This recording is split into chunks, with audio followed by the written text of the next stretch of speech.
नमस्कार। अब तक की तमाम खबरों के साथ मैं हूं सुखवीर। आप देख रहे हैं आपका अपना चैनल भिवानी हलचल। आइए एक नजर डालते हैं अब तक की न्यूज हेडलाइंस पर।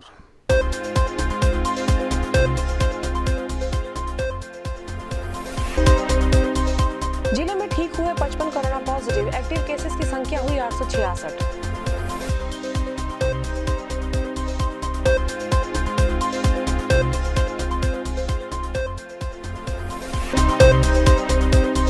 प्रदेश के स्कूल में हुई गर्मी की छुट्टियां, 31 मई तक स्कूल हुए बंद।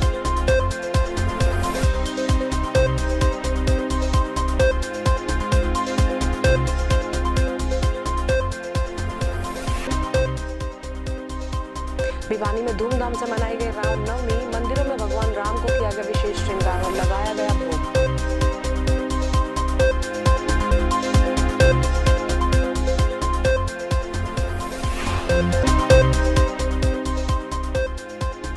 दहेज के लिए फिर एक महिला को चढ़ा दिया गया भेंट।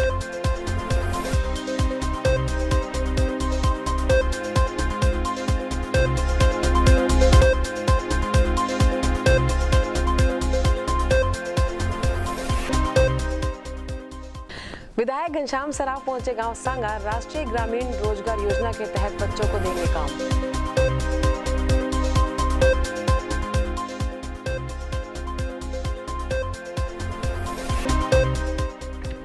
रामनवमी पर रक्तदान शिविर का आयोजन सामान्य अस्पताल में किया गया।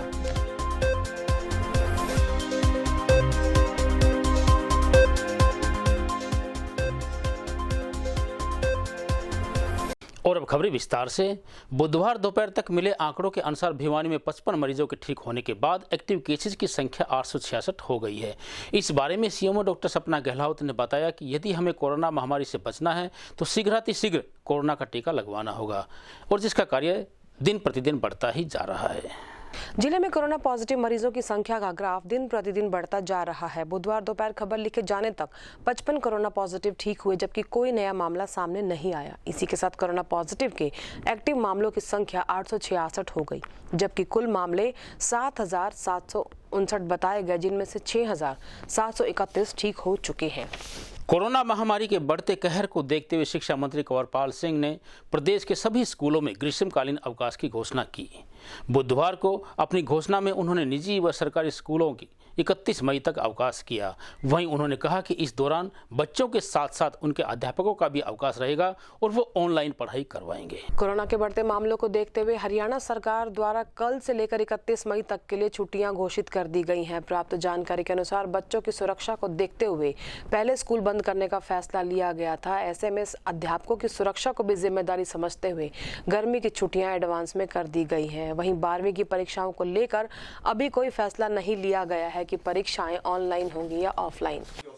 हाँ, निश्चित तौर से सरकार ने निर्णय लिया और कल से हम जो छुट्टियां हैं, जो गर्मियों की छुट्टियां होती हैं, वो कल से हम करने जा रहे हैं और 31 मई तक वो छुट्टियां रहेंगी। अगर बात करें सर, जिस तरह से क्योंकि एक ड्यूरेशन रहता है गर्मियों की छुट्टियों का, इतने समय के लिए पहले से ही निर्धारित होती है, क्या क्लब की गई हैं छुट्टियां, सर्दियों की और गर्मी की छुट्टियां मिलाई गई हैं या परिस्थिति को देखते हुए इनको इतना एक्सटेंड किया गया? हाँ, नहीं, दोनों बातें हैं। परिस्थितियों को देखते हुए हमने ये निर्णय लिया है और क्योंकि बच्चों का सिलेबस काफ़ी अधूरा रह जाता है क्योंकि स्कूल बंद रहने की वजह से, तो हमने ये जो सर्दियों की और गर्मियों की छुट्टियां थी उनको क्लब करके अभी उनको देने जा रहे हैं और अगर आगे स्थिति सामान्य रहती है तो तब ताकि बच्चों का सिलेबस पूरा हो सके, उसमें स्कूल खुले रहेंगे। सर, होमवर्क वगैरह बच्चों को कैसे दिया जाएगा, क्योंकि अचानक छुट्टी का फैसला लिया गया, तो क्या इस दौरान टीचर जो है वो स्कूलों में आएंगे या घर पे रहेंगे? नहीं, देखिए, अभी तो वैसे भी बच्चे घर पे ही थे, तो होमवर्क वगैरह देखते हैं, उसका भी कोई इस प्रकार का निर्णय लिया तो ऑनलाइन अगर कुछ संभव होगा तो ऑनलाइन उसको करेंगे। अगर कुछ नहीं, अभी तक टीचर, देखिए, अभी तक टीचर स्कूल में आ रहे थे क्योंकि टीचर और दूसरा जो स्टाफ था वो सारा आ रहा था, लेकिन कोरोना के जिस प्रकार से केस बढ़ रहे हैं उसके मद्देनजर हमने निर्णय लिया। काफी सफल भी रहे हैं, हालांकि कुछ लोगों ने एक दुष्प्रचार भी किया कि वैक्सीन जो है उससे नुकसान होता है, इस प्रकार की अफवाहें फैलाने का प्रयास किया। लेकिन जब सभी लोगों ने लगवाना शुरू किया और हमारे सारे माननीय मुख्यमंत्री ने भी, माननीय प्रधानमंत्री जी ने, विधायकों ने, मंत्रियों ने, सबने लगवाया, तो मैं समझता हूँ कि उसका एक अच्छा मैसेज गया, बड़े अधिकारियों ने भी लगवाई वैक्सीन, तो उसका भी एक अच्छा मैसेज गया, और जो मीडिया है उससे भी जो जानकारी मिली उसका भी एक प्रभाव लोगों के ऊपर गया। तो आज के दिन में मुझे लगता है कि इस प्रकार की कोई गलतफहमी लोगों के बीच में है, तो लोग बड़ी मात्रा में वैक्सीन लगवा रहे। और अगर कुछ वैक्सीन खराब हुई तो उसका कारण यही था कि कुछ लोगों ने गलतफहमी पैदा करने का प्रयास किया, उसकी वजह से थोड़ा दिक्कत आई, क्योंकि एक वैक्सीन खोलने के बाद वो 10 पेशेंट को एक साथ लगती है, तो कई बार ऐसा रहा कि पेशेंट कम रहे होंगे तो शायद उसकी वजह से कुछ खराब हुई होगी। लेकिन मेरा मानना है कि जो जानकारी दी गई मुझे लगता नहीं कि सही है, लेकिन फिर भी इसके बारे में जो पूरी जिम्मेदारी के साथ आपको अपनी बात बता सकते हैं तो वो मंत्री जी बता सकते हैं। बीती शाम को गांव महराना की एक महिला ने दहेज न देने के कारण जहरीला पदार्थ निगलकर अपनी जीवन लीला समाप्त कर ली। इस बारे में मृतक सुमन के पिता ने बताया कि वर्ष 2018 में बेटी की शादी के बाद ससुराल पक्ष द्वारा बार बार दहेज के लिए उसे प्रताड़ित किया जा रहा था। फिर एक महिला ने दहेज के कारण अपनी जीवन लीला समाप्त कर ली। महिला का नाम सुमन बताया गया, जिसकी शादी 2018 में गांव में मेहरान के कयूम लड़के के साथ संपन्न हुई थी। शादी के कुछ दिन बाद सुमन के ससुराल वाले दहेज के लिए उसे प्रताड़ित करने लगे। इसी के चलते 1 साल बीत जाने के बाद सुमन को कई बार अपने घर भी रहना पड़ा, क्योंकि सुमन का पति फौजी है। जानकारी देते हुए सुमन के पिता ने बताया, कुछ दिनों तक तो शांति से दोनों का जीवन चला, लेकिन कुछ दिनों के बाद दोनों में झगड़ा होने लगा और झगड़े के कारण कई बार सुमन अपने मायके में भी रही, लेकिन उन्होंने लड़की को समझा बुझाकर वापस भेज दिया। सुमन की 2 साल की लड़की भी है। सुमन के पिता ने सुमन के ससुराल वालों पर आरोप लगाते हुए कहा है कि उन्होंने उसे जहरीला पदार्थ देकर मौत के घाट उतारा है। उन्होंने प्रशासन से मांग की है कि उनकी बेटी के दोषियों को सजा मिलनी चाहिए। राजकुमार नाम है जी मेरा। मेरी लड़की का नाम है सुमन। गांव मेहरा ने ब्याह रखी थी 3 साल से, और 2 साल की लड़की है उसके। इनने जहर खुआ दिया मेरी लड़की को, हरवा मार दी। 6 बजे मेरे पास फ़ोन किया है इन्होंने, भाई भिवानी तेरी लड़की जहर खा के मर गई, जल्दी आ जा मौसा। ये बात हुई थी मेरे पास। यहाँ कोई नहीं आया मेरे पास। यहाँ मेरी लड़की को पुलिस वाले दिखवा की रिपोर्ट यहाँ पर ले आए।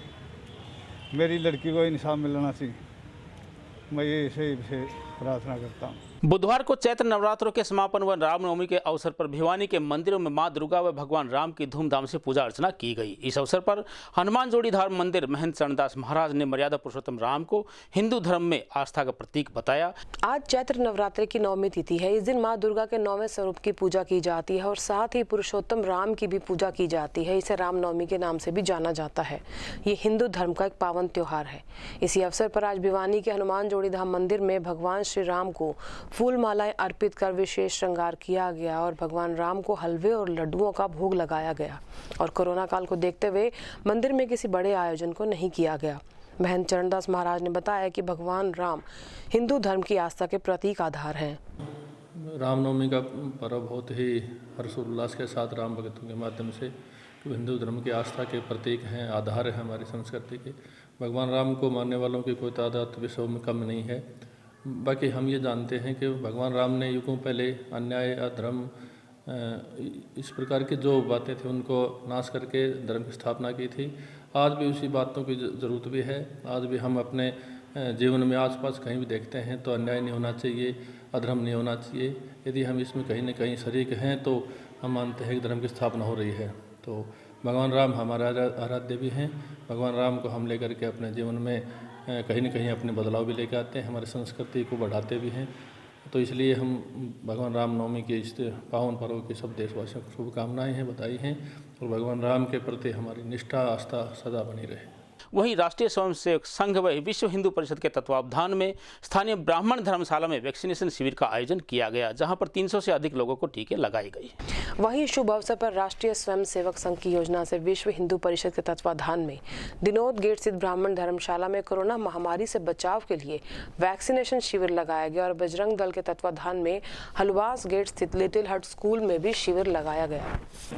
आज अपना ये जो भिवानी शहर है, इसके 5 स्थान हमने चुने हैं। इसमें जो कोरोना महामारी फैली हुई है, इसका जो सरकार द्वारा टीकाकरण अभियान चलाया गया है, लोगों में जागरूकता लाकर, और ऐसे हमने 5 स्थानों पे ये कैंपों का स्वास्थ्य विभाग के सहयोग से आयोजन किया है और लोगों को जागरूक करके घरों से बुला कर यहाँ टीकाकरण करवा रहे हैं। और आने वाले रविवार को भी हम 6 स्थानों पे भिवानी शहर में ऐसे कैंपों का आयोजन स्वास्थ्य विभाग के सहयोग से करेंगे।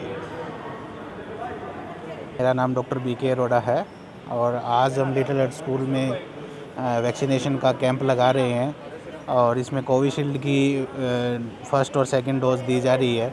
इसमें बजरंग दल भी बढ़ चढ़ के हिस्सा ले रहा है। स्वास्थ्य विभाग की पूरी टीम आई हुई है और यहाँ पर कोविड से बचने के लिए और रोकथाम के उपायों के बारे में बताया जा रहा है और इनको आज वैक्सीन दी जा रही है। 45 साल से ऊपर के लोगों को दी जा रही है और इनको सारी एहतियात बरतने का बोला जा रहा है।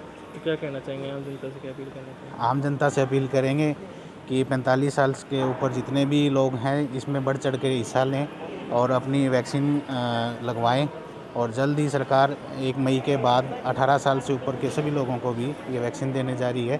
राष्ट्रीय ग्रामीण रोजगार मिशन के तहत निकटवर्ती गांव सांगा में ग्रामीण युवकों को रोजगार प्रदान करने के लिए सेमिनार का आयोजन किया गया। इस अवसर पर नगर विधायक घनश्याम सर्राफ ने बतौर मुख्य अतिथि शिरकत की। वहीं उन्होंने गाँव के 20 से अधिक लड़के व लड़कियों को योजना का लाभ देने की बात कही। राष्ट्रीय ग्रामीण रोजगार योजना के तहत गांव के युवाओं को रोजगार मिल सके, इसी के लिए नगर के विधायक गांव सांगा पहुंचे। इस दौरान योजना से जुड़े कर्मचारी भी उनके साथ मौजूद रहे। गांव पहुंचकर उन्होंने ग्रामीणों से चर्चा की और बच्चों को ट्रेनिंग दिलाने के साथ साथ काम देने की बात भी कही। राष्ट्रीय ग्रामीण रोजगार मिशन के तहत गांव सांगा में हम गए और वहाँ पे हमारे साथ MD शिखा राणा और उनके अन्य स्टाफ ये साथ थे। उन्होंने ग्रामीणों के बीच में जाकर ये चर्चा की कि हम कुछ न कुछ साधन इन बच्चों को जो अभी तक रोजगार में नहीं लगे हैं इनके ट्रेनिंग करवा के इनको काम पे लगाने का वायदा किया उन्होंने।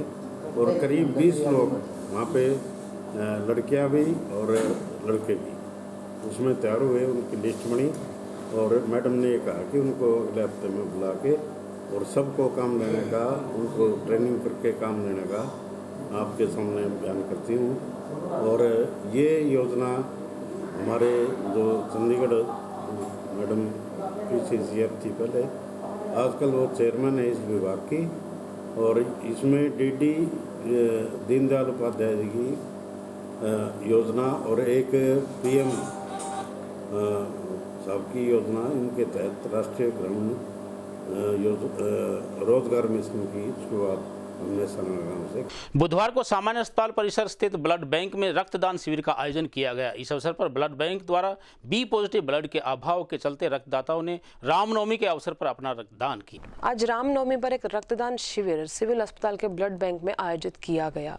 शिविर आयोजनकर्ताओं ने कहा कि रक्त की कमी को पूरा करने की कोशिश कर रहे हैं ताकि किसी की भी जान रक्त की कमी के कारण ना जाए। हालांकि कोविड के कारण बड़े कैंप नहीं लग रहे हैं, लेकिन फिर भी छोटे छोटे कैंप लगाकर रक्त की कमी को पूरा किया जा रहा है। आज के इस कैंप में भी युवाओं ने बढ़ चढ़कर रक्तदान किया। नमस्कार, मेरा नाम शर्मिला गंगस, मैं ब्लड बैंक में काउंसलर के पद पे कार्यरत हूँ। आज ब्लड डोनेशन कैंप लगाया गया है यहाँ, क्योंकि ब्लड बैंक में अभी हमारे B positive blood donation blood की कमी हो रखी है, इसीलिए ब्लड डोनेशन कैंप लगाया गया है। तो सभी जो भी डोनर इच्छुक हैं और बिल्कुल स्वस्थ हैं मानसिक और शारीरिक रूप से, वो प्लीज़ ब्लड बैंक में आएँ और ब्लड डोनेट करें। भिवानी ब्लड बैंक में जो है एक स्पेशल ब्लड कैंप का आयोजन किया है, जिसमें हमने कोशिश ये की है कि सिर्फ B पॉजिटिव जो ब्लड डोनर हैं और जो स्वस्थ हैं जो है उनके लिए एक कैंप का आयोजन किया है, ताकि 10 से 15 यूनिट का ही टारगेट है कि 10 से 15 यूनिट B पॉजिटिव जो है डोनेट कराए, और जो है ताकि जो B पॉजिटिव ब्लड की कमी महसूस हो रही है ब्लड बैंक में वो दूर हो। चैत्र नवरात्र के समापन पर बुधवार को मां दुर्गा की पूजा अर्चना करते हुए कंजकों द्वारा हलवा व प्रसाद का भोग लगाया गया। लेकिन इस बार कोरोना महामारी के चलते अभिभावकों ने अपनी बच्चियों को अन्य लोगों के घरों में भेजने से परहेज किया। अतः माता के भक्तों द्वारा कंजकों के अभाव के कारण माता सिद्धिदात्री को भोग लगाने में दिक्कत हुई।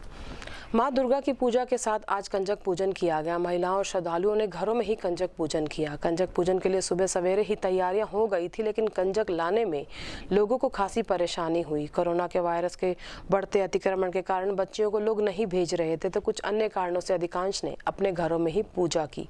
आज कंजकों को घर में बिठाकर उनको तिलक कर और भोजन कराया गया और सबके पांव छूकर आशीर्वाद लिए गए। इस दिन मां सिद्धिदात्री की पूजा की जाती है। मां सिद्धिदात्री के पूजन से कष्टों का निवारण होता है। दादी, मेरा नाम दिव्या है और आज जो है रामनवमी है। आज के दिन जो है हमें माँ शेरावाली का आखिरी नवरात्रा जो है पूरा बहुत अच्छे तरीके से संपूर्ण हुआ है। आज के दिन जो है हमने माँ शेरावाली को छोले और हलवे का जो है भोग लगाया गया है और आज के दिन जो है हमने कंजक भी घर पे बिठाया था जो हमारा बहुत ही अच्छे तरीके से हुआ है। स्वास्थ्य विभाग में लगे कच्चे कर्मचारियों को विभाग या ठेकेदार द्वारा नहीं हटाया जाएगा, यह कहना है भिवानी के विधायक घनश्याम सर्राफ का। इस बारे में सर्व कर्मचारी संघ नेता मास्टर सुखदर्शन व सचिव संदीप ने बताया कि उनके द्वारा किए गए प्रदर्शन व रोष के बाद विधायक ने उन्हें इन कर्मचारियों को नहीं हटाने का आश्वासन दिया है। सर्व कर्मचारी संघ हरियाणा जिला भिवानी के प्रधान व ब्लॉक प्रधान की अगुवाई में स्वास्थ्य विभाग से हटाए गए कर्मचारियों को वापस ड्यूटी पर लिए जाने की मांग लेकर शहर में एक जुलूस निकाला गया, जिसकी अध्यक्षता कच्चे कर्मचारियों के प्रधान और संचालन सचिव ने किया। ये जुलूस घंटाघर से बिशला बाजार बर्तन बाजार होते हुए विधायक घनश्याम सर्राफ के निवास पर पहुंचा। जुलूस को रोकने के लिए हालांकि पुलिस ने बहुत प्रयास किया, लेकिन कर्मचारी सीधे विधायक के आवास पर पहुंचे और मांगों का ज्ञापन घनश्याम सर्राफ को दिया।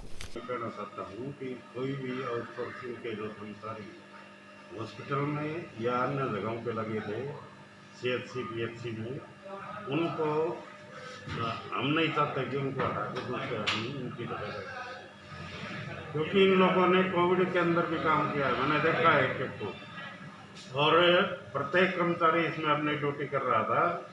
कहीं ना कहीं डॉक्टरों की कमी हो जाती थी, लेकिन ये कर्मचारी पूरी मेहनत और लगन से मरीजों की सेवा कर रहे थे। ये सबने देखा है।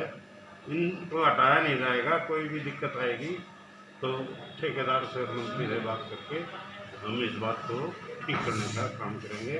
बीती शाम खरक निवासी संदीप व अमित भिवानी रोहतक मार्ग पर अज्ञात वाहन की चपेट में आ गई। सड़क हादसे में संदीप की मौके पर ही मौत हो गई, जबकि गंभीर रूप से घायल अमित को तुरंत उपचार हेतु PGI रोहतक रेफर कर दिया गया। वहीं पुलिस ने भी अज्ञात वाहन के खिलाफ मुकदमा दर्ज करते हुए अपनी जांच आरंभ कर दी है। भिवानी में सड़क हादसे थमने का नाम नहीं ले रहे हैं। इसी क्रम में मंगलवार देर रात करीबन 7 बजे के आसपास अज्ञात वाहन की चपेट में आने से संदीप नामक लड़के की मौत हो गई। ये लड़का सीसर खास निवासी था। बताया गया कि संदीप और अमित कल अपने गांव से खरक जा रहे थे, तभी अचानक तेज रफ्तार अज्ञात वाहन की चपेट में आने से संदीप की मौत हो गई और अमित गंभीर रूप से घायल हुआ, जिसे रोहतक PGI में भर्ती कराया गया।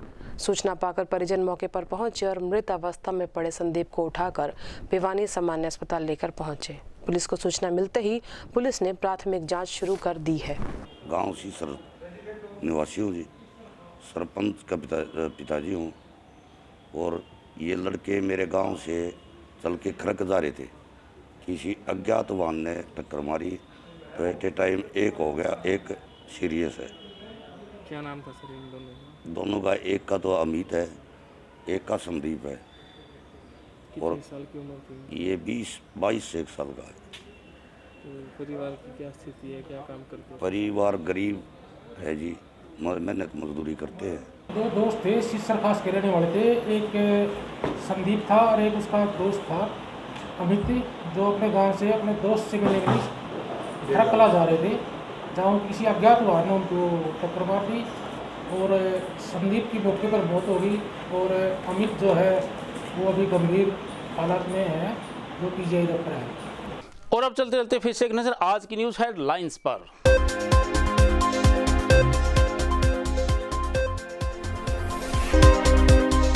जिले में ठीक हुए 55 कोरोना पॉजिटिव, एक्टिव केसेस की संख्या हुई 866।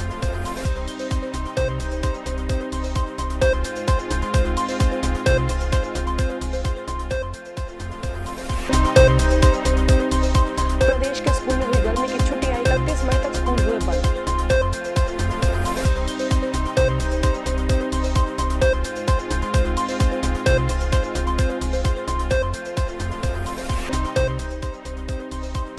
भिवानी में धूमधाम से मनाई गई रामनवमी। मंदिरों में भगवान राम को किया गया विशेष श्रृंगार और लगाया गया भोग।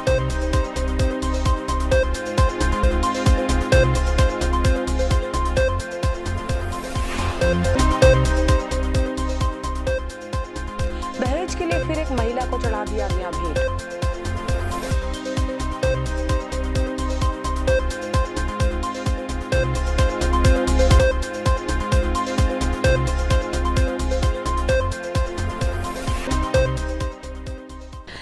विधायक घनश्याम सराफ पहुंचे गांव सांगा। राष्ट्रीय ग्रामीण रोजगार योजना के तहत बच्चों को देंगे काम।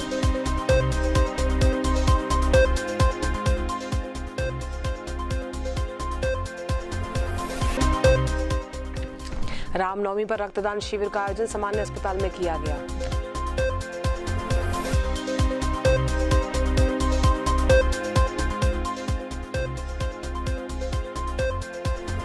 अब मुझे दीजिए इजाजत। देखते रहिए आपका अपना चैनल भिवानी हलचल।